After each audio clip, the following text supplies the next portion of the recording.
Aaron Katursky, who's in Lviv, Ukraine. And Aaron, as we just mentioned, we're seeing President Zelensky's announcement that Western countries have agreed to disconnect Russia from the SWIFT banking system. Talk us through how significant that would be for Russia and any potential backdraft for the West. Well, we've just heard the announcement from President Zelensky in another defiant post on social media, Diane. And he says that not only is Ukraine going to keep up its robust defense of its own country in the face of a Russian onslaught, he says that Western nations have agreed to disconnect Russia from this method of international finance. We'll wait to hear for sure from the Western nations, but this would effectively block access to this method of transactions meant to move big amounts of money from one international destination to another for things like oil and gas sales, something really, really big.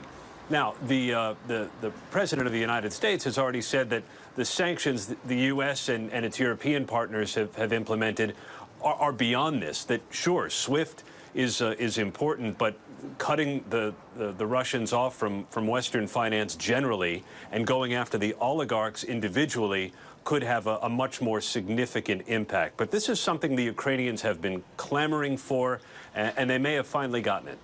And Aaron, it's nighttime there, so what are you looking out for tonight, and what are you seeing and hearing now?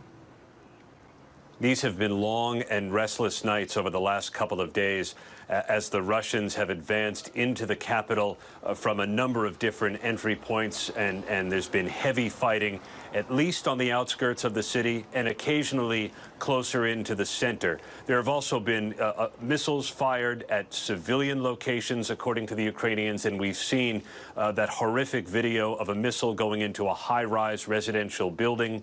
Other civilians have been injured or killed in this fighting so far, even though the Russians say they are not targeting civilians.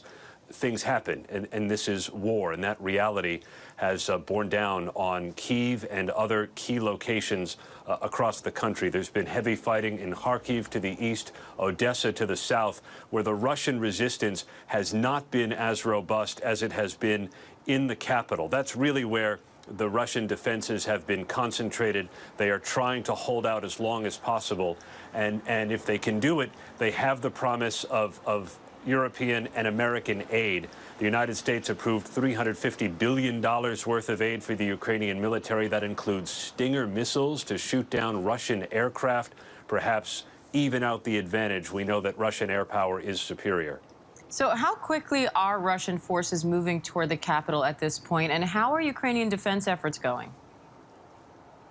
Well, the Russians have been advancing, and they're at Kyiv's doorstep, but they've been encountering a fairly formidable resistance, and perhaps even a little stronger than they had anticipated, according to the U.S. and the British, who both said that the Ukrainian military has really afforded itself well against the much bigger, much more robust Russian military. We're not sure whether that's entirely the case, whether this is meant to buck up the Ukrainian forces who are clearly outmatched and outnumbered. But they've been doing it so far, and the capital has held, and Ukrainian President Zelensky says it will continue to hold. There's also been a civilian mobilization, people given weapons that may not have used them before. Politicians have them, individual citizens have them, and if they don't, they've been told to just make Molotov cocktails, put up checkpoints in their neighborhoods in defense of any Russian advance. All right, Aaron Katursky in Lviv, Ukraine. We appreciate it, Aaron. Thank you. Hi, everyone. George Stephanopoulos here. Thanks for checking out the ABC News YouTube channel. If you'd like to get more videos, show highlights, and watch live event coverage, click on the right over here to subscribe to our channel. And don't forget to download the ABC News app for breaking news alerts. Thanks for watching.